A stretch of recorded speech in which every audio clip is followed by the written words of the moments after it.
Cauchy's law states that there exists a Cauchy's stress tensor. It is second order, and it maps normal of an area to its traction vector. Area in the sense plane, a plane that has a normal, and the sigma, which is the Cauchy stress tensor, it maps the normal n cap to its traction vector. This can also be written in index notation form. Ti equals to sigma ij nj. This is a tetrahedron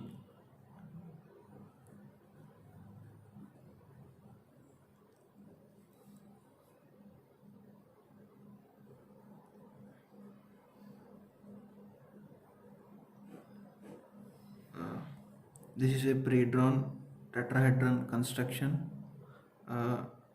Actually, this tetrahedron is, say, some material or part of a body which is in static condition. I mean, it is not in, all the forces are balanced on the body, and we took a small small element of tetrahedron shape and drawn its free body diagram. And since we talked about the stress tensor is second order stress tensor, so it has 9 elements, 3 by 3, so 9, and the respective elements which are, say, sigma ij are represented on this tetrahedron faces as shown. Sigma 2 to sigma 1 to sigma 3 to sigma 2 1 sigma 1 1, all these 9 are represented on the faces of tetrahedron. Okay, and say this is the origin O, this is x1 x2 x3 right hand system axis, and say A, B, C, these are the vertices of the base of the tetrahedron, and O is the topmost point of the tetrahedron, and OBC, OAC and OAB are faces. And as I have said, the components of stress tensor are already represented in this diagram, and let us say the area of the base, that is ABC, is delta S, and also its traction vector is mentioned, delta T of N, and area of OAB is delta S3, area of OBC is equals to delta S1, area of OAC is delta S2.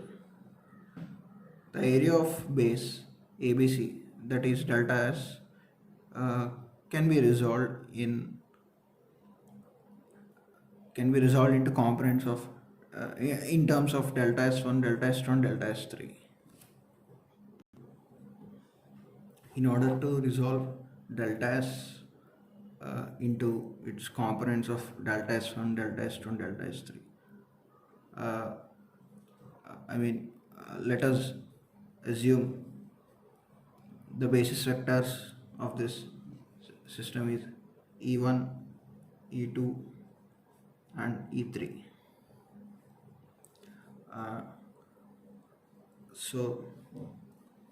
Since n cap is the normal of the base ABC,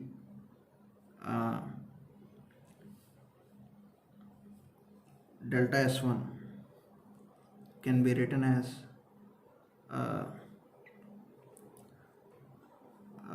n cap dot e1 cap into delta s. This is nothing but projecting the delta s area in its vector form, projecting the delta s vector in the direction of e1, which is nothing but the normal of OBC. So delta S is this, and similarly delta S2 is n cap dot E2 delta S3 equals to n cap dot E3 delta S.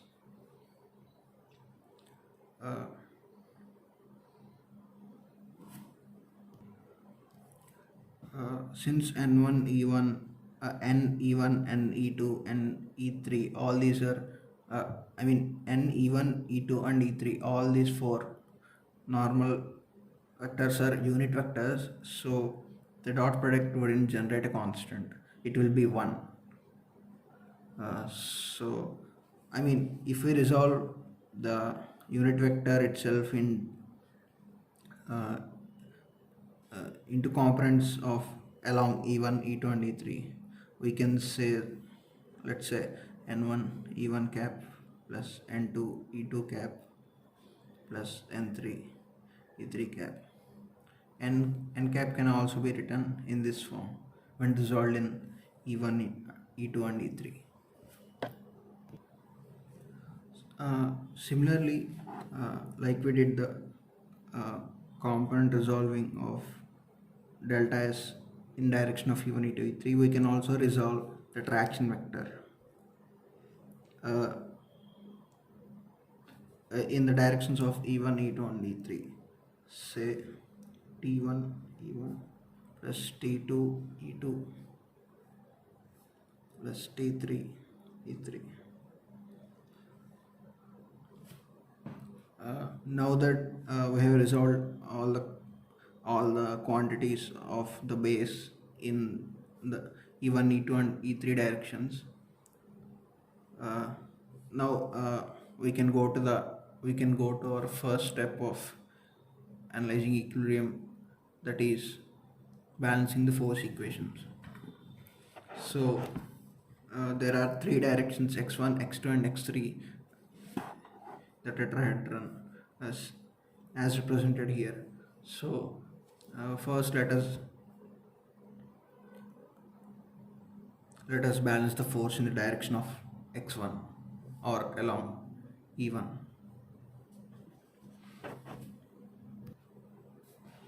And one more thing, from this and this we can write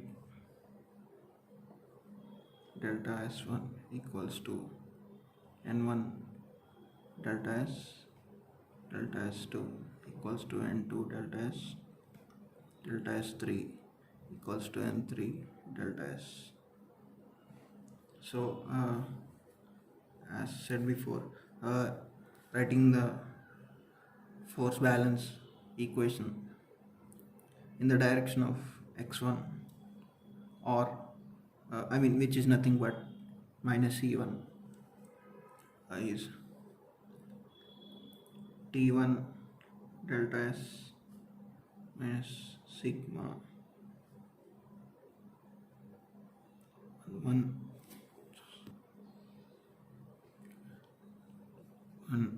delta S1, that is n1 delta S minus sigma 1 2 n2 delta S minus sigma 1 3 n3 delta S. This is delta S2 and this is delta S3 equals to 0. So the sigma 1 1 n1 delta S, these things are can be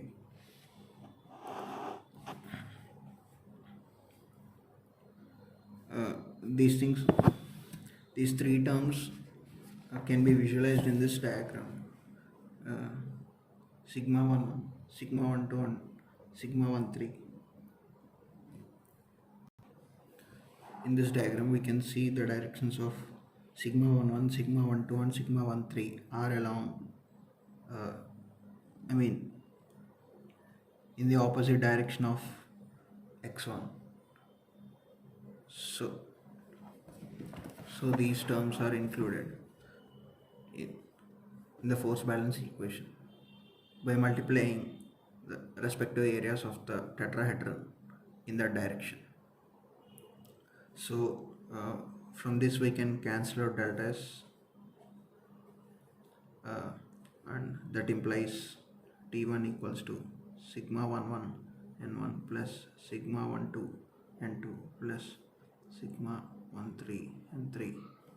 Similarly, writing other force balance equations gives T2 equals to sigma 21 N1 plus sigma 22 N2 plus sigma 23 N3. T3 equals to sigma 31 N1 plus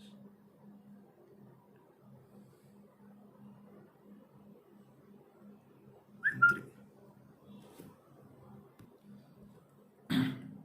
Now writing these three equations, considering these three equations as system of three equations, and we can by writing these we can write these in matrix form. Say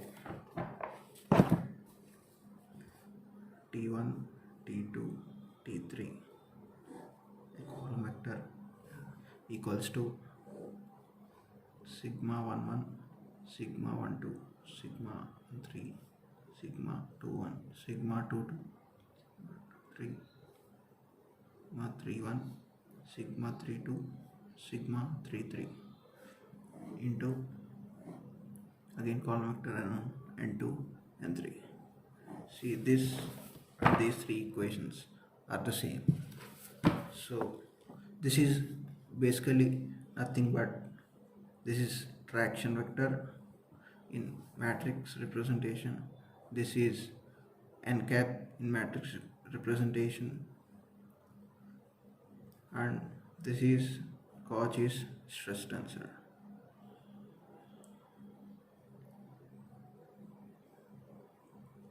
Stress tensor sigma, that implies T of n equals to sigma n cap, which is nothing but the Cauchy's law. Hence we proved the Cauchy's law from force balance of a tetrahedron element. Now let us show that the stress tensor sigma is symmetric.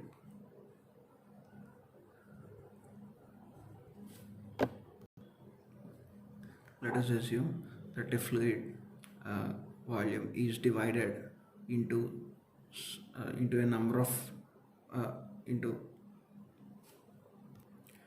let us assume that a fluid is divided into a large number of volumes, and let us consider some ith element in these many number of volumes, and let represent its volume with V and its surface with S, and the forces acting on this ith element of the fluid is represented by Fi, which is nothing but the summation of the body force and the surface force, body forces and surface forces acting on it. And the body forces can be represented with the integral, it is Fi dV, and the surface forces can be represented by surface integral sigma ij d sj.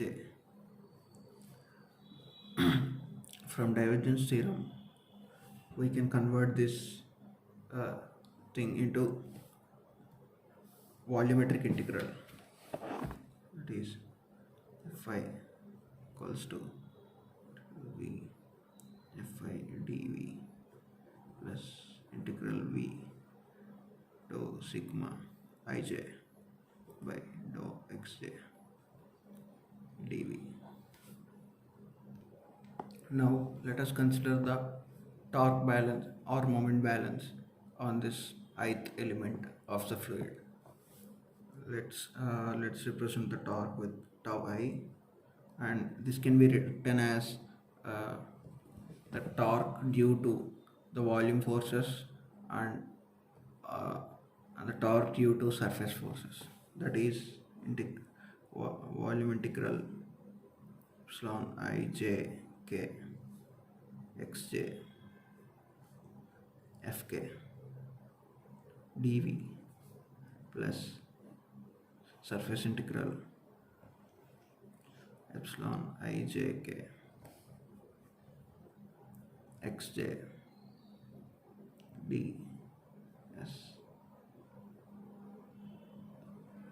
sigma kl dsl. So these terms are, I think, should already be clear that uh, this is the distance from the center multiplied by force uh, f dv, which is nothing but torque, and and and this fk is force per body force per unit volume or volume force per unit volume. So fk into dv gives force, and multiplying the distance from the center of the element gives torque, and this is permutation tensor of third order.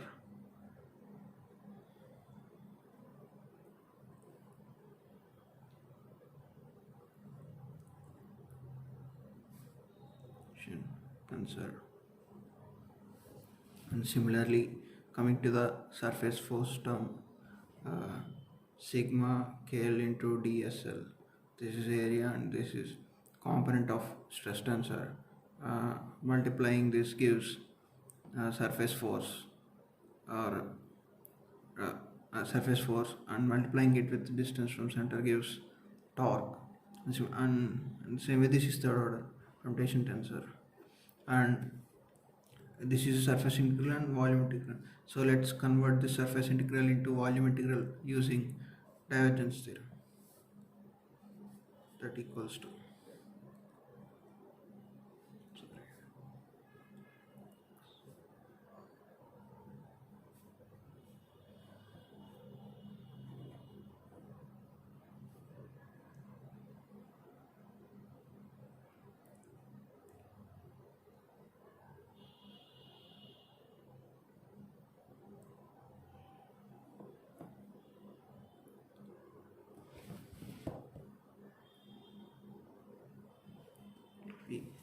just a second. Sorry for the improper orientation last time. And now let us expand this partial derivative.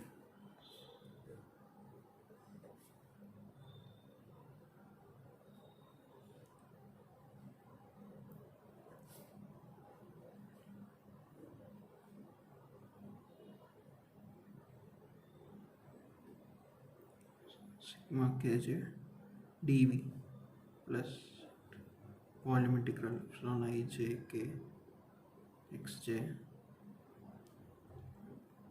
dou sigma k by dou x l dv. Now, uh, now let us assume that the volume V of this ith element is very small, that is uh, V tends to 0. Since we are talking about the scale of V, let us check the scale of V in all three terms. I mean, let's check what's the power of V in, okay, let us write in the first term, this is constant and this is constant, so the variables would be x and dv. This Since this is a volume term, its scale is v in terms of volume, and xj it will be v power 1 by 3.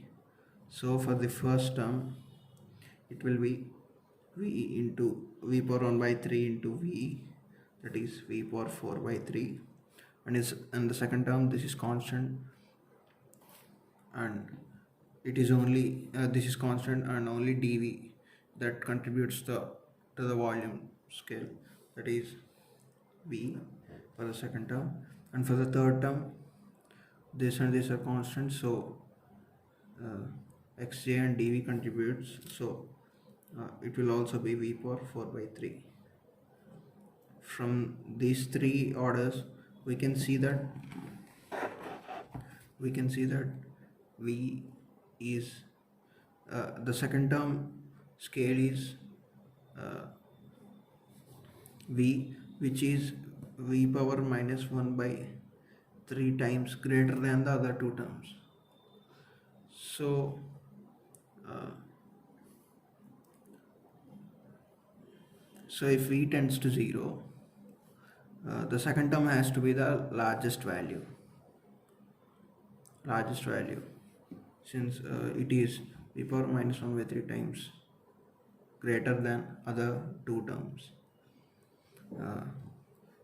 uh, but if uh, uh, this term is larger, the element would have a greater torque,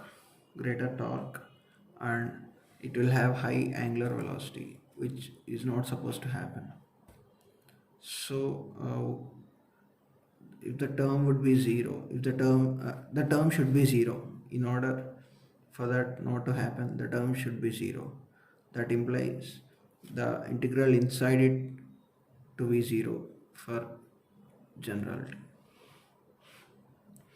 that is epsilon I j k sigma kj equals to 0. So from this relation we can say that sigma ij equals to sigma ji, which is nothing but which implies sigma 1 2 equals to sigma 2 1, sigma 1 3, and so on, which makes the sigma matrix symmetric. This is what we wanted to prove in the second part. Hence sigma is symmetric.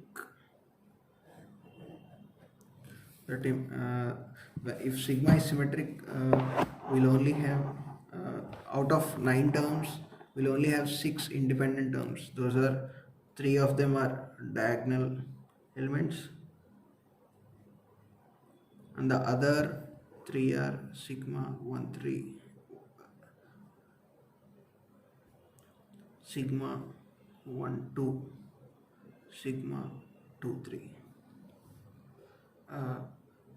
I mean, the other 3 terms, sigma 3 1, sigma 2 1, sigma 3 2, are equal to these terms. So only 6 independent stress values of stresses, and we can choose Cartesian coordinates in such a way that the elements of the stress tensor other than the diagonal elements are 0, and in general we call this axis as principal axis.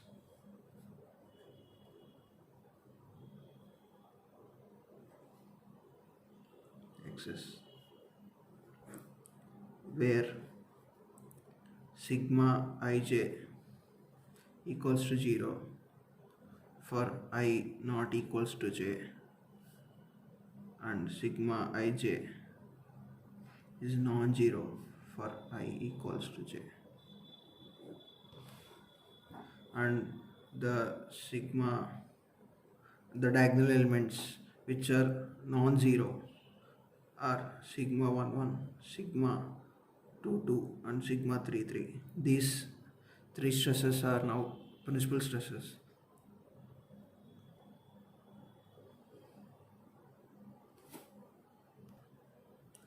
Uh,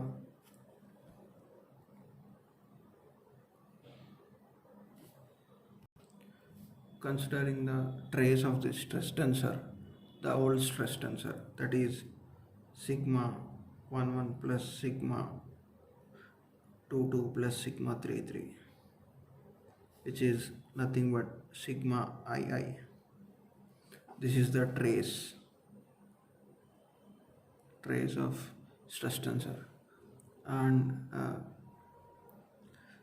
which is equals to sigma 1 1 dash plus sigma 2 2 dash plus sigma 3 3 dash. That implies sigma ii equals to sigma 1 1 dash plus sigma 2 2 dash plus sigma 3 3 dash.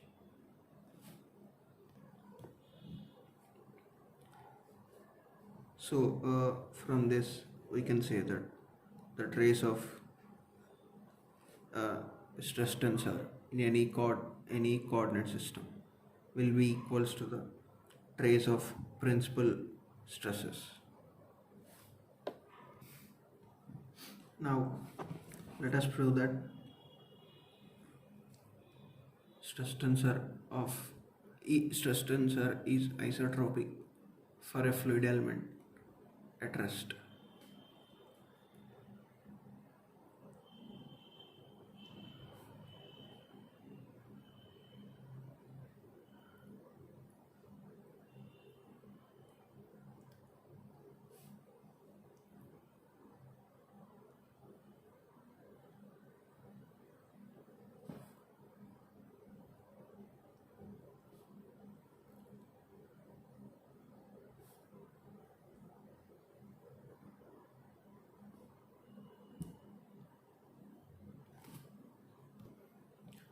Let's write the stress tensor sigma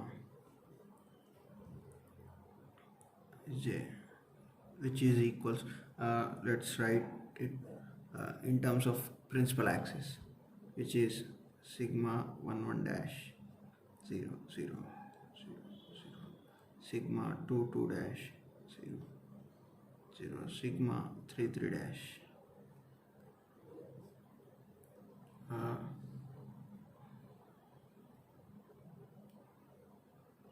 We know that sigma ii equals to sigma 1 1 dash plus sigma 2 2 dash plus sigma 3 3 dash from the above proof. Let's write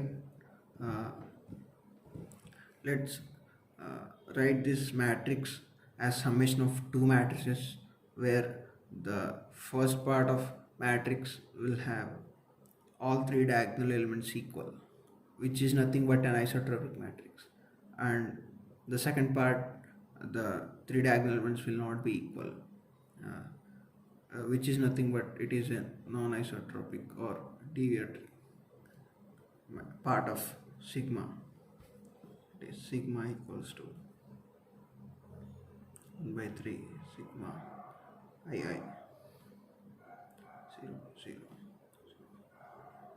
sigma ii 0 0 0 1 by 3 ii plus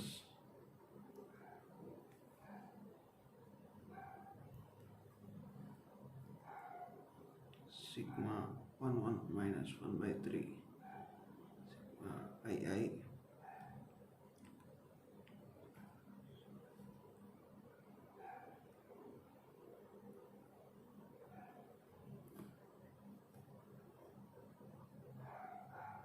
minus 1 by 3 sigma ii. This is isotropic part of sigma, and this is deviator required.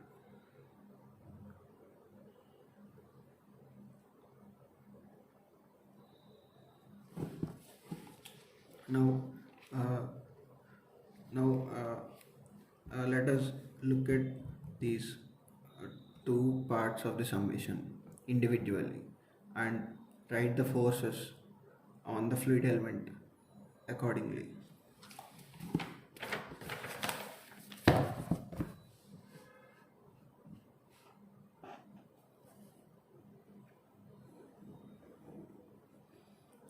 For the isotropic matrix, since all three diagonal elements are equal, uh, the forces acting on the surface of the fluid element will also be equal in all directions.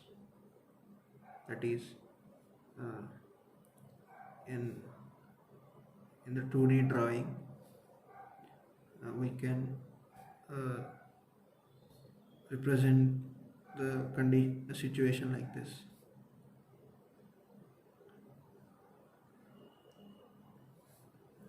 Uh, and for the deviatric part, since the diagonal terms are not equal, uh, uh, uh, from which we can say that forces acting on the surface will also be unequal. We can say that forces are equal in this case and unequal in this case.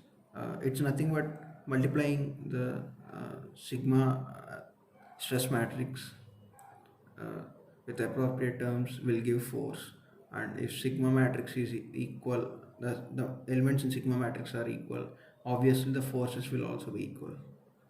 So for the dude, it can be say like,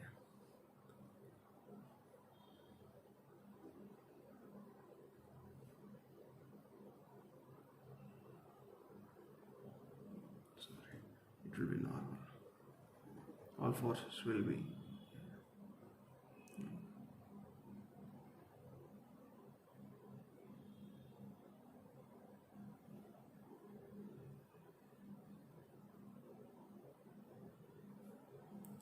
It's something like that, just to show that the forces are unequal. And in this case, the fluid element will be at rest because forces acting in all directions is equal. But in this case, since the forces are unequal, and it will not be in rest or not at equilibrium, rest or equilibrium. But we are talking about fluid element which is at rest. But this part is showing that it is not at rest, which is not true. So the deviatric part of the sigma matrix should be 0. Only then the fluid element will be at rest. That implies sigma ij equals to 1 by 3 sigma I 0, 0.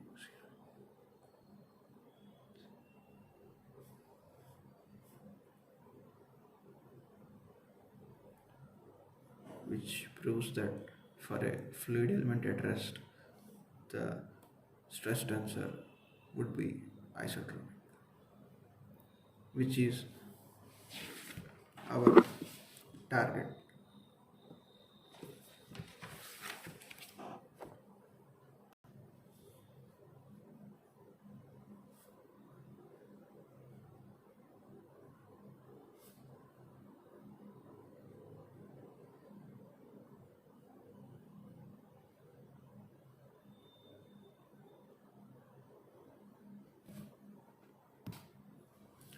We can also write this isotropic sigma or stress tensor in this form,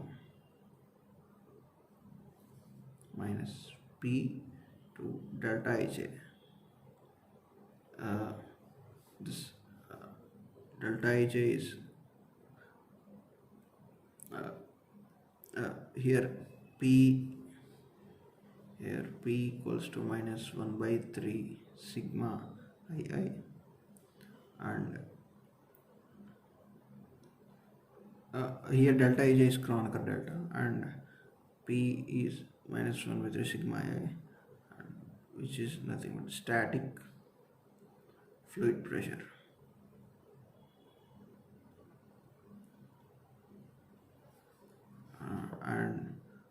And as mentioned, this is for fluid element at rest.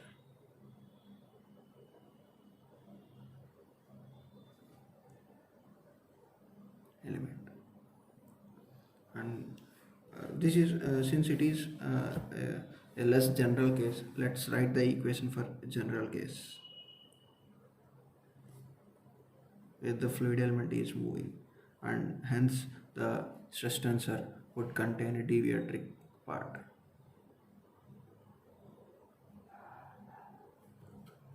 Minus P delta ij plus the deviatoric part dij. This is the general form of stress tensor of a fluid element.